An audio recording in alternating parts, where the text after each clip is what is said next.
নমস্কার, সুভদ্রা রান্নাঘরে আমার সকল দর্শক বন্ধুকে জানাই স্বাগত। আমি শিউলি। আজকে আমি আবার একটা পটল আলু নিয়ে এসেছি। পটল আলু রেসিপি বানাবো, তার জন্য একটা মশলা বানিয়ে নেবো। তো মশলার জন্য প্রথমে টমেটো দিয়ে দিলাম, একটু তেজপাতা দিলাম, দুটো কাঁচা পাকা লঙ্কা দিয়ে দিলাম, আদার টুকরো দিয়ে দিলাম, আর দেব কাশ্মীরি রেড চিলি পাউডার দিয়ে দিচ্ছি একটু, আর দিয়ে দিচ্ছি দেখো ধনের গুঁড়ো একটু,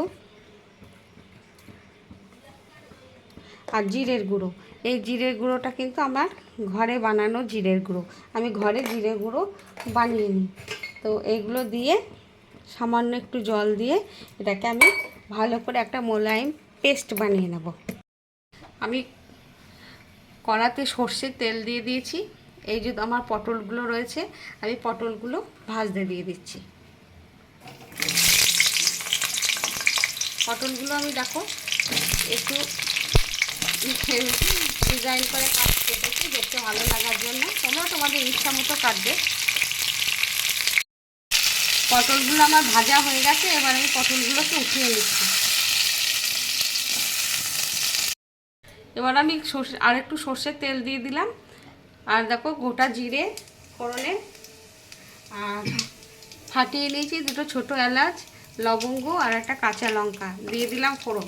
আমি শুকনো লঙ্কা ব্যবহার করছি না গরমের জন্য। আর এই আলুগুলো দিয়ে দিলাম, এগুলো একবারে ভেজে নেব ফোড়নের সাথে। আমি একটু হিং দিলাম আলুগুলো সরিয়ে তেলের ওপরে।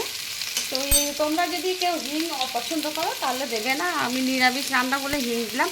এবারে আমি যে মশলাটা পেস্ট করে নিয়েছিলাম সেই মশলাটা আমি এবারে এই আলুগুলোর মধ্যে দিয়ে দিচ্ছি। আমি আলাদা করে আর মশলা টশলা কষাচ্ছি না, একবারে সব কষিয়ে নিচ্ছি। আলুর সাথে পটলগুলো দিয়ে দেবো,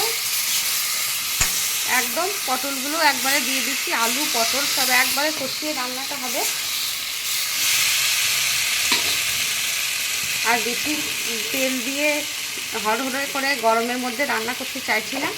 আমি একটু হলুদ গুঁড়ো দিয়ে দিলাম, হলুদটা তো দিইনি। এবার একটু লবণ দেবো মশলাটা। এবারে আমি একটু লবণ দিয়ে দিলাম, স্বাদ মতো পরিমাণ মতো লবণ দিয়ে দিলাম। এবার আমি ভালো করে এগুলো কষিয়ে নেব। মিক্সি জার ধোয়া জলটাও দিয়ে দিলাম। এবার আমি ভালো করে কষাবো। আমি একটু চিনি দিয়ে দিচ্ছি। নিরামিষ রান্নায় একটু চিনি না দিলে ভালো লাগবে না, সেই জন্য চিনি তো সবসময় রান্নায় ব্যালেন্স আনে।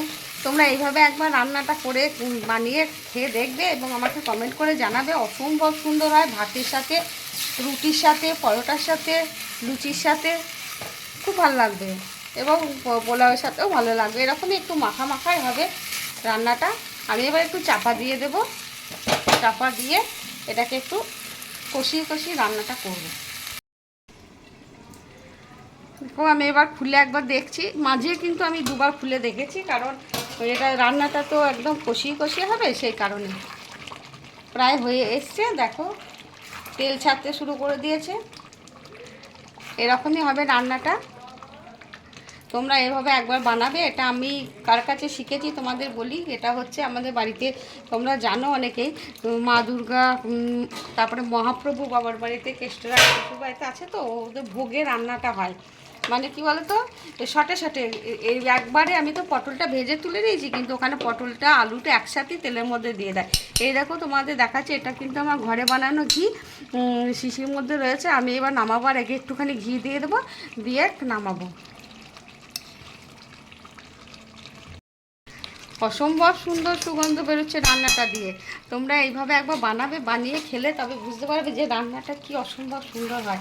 এবার আমি কিন্তু গ্যাসটা অফ করে দিচ্ছি। অফ করে দিয়ে কিছুক্ষণ স্ট্যান্ডিং টাইমের জন্য রাখবো, রেখে তোমাদের সার্ভ করে দেখাবো। আমার পটল আলুর তরকারি রেসিপি একদম রেডি এবং সার্ভ করে দিয়েছি। তোমরা এভাবে অবশ্যই একবার বানাবে, বানিয়ে খাবে, খেয়ে আমাকে কমেন্ট করে জানাবে তোমাদের কেমন লেগেছে আমার এই পটল আলুর রেসিপি। আমাদের বাড়ির ভোগের রান্না, আমি ভোগে আমাদের বাড়িতে এইভাবে রান্না করে, আমি সেইভাবে রান্না তোমাদের করে শেয়ার করলাম। তোমরা সবাই ভালো থাকবে, সুস্থ থাকবে, তোমাদেরকে সকলকে অসংখ্য ধন্যবাদ, অনেক ভালোবাসা, নমস্কার।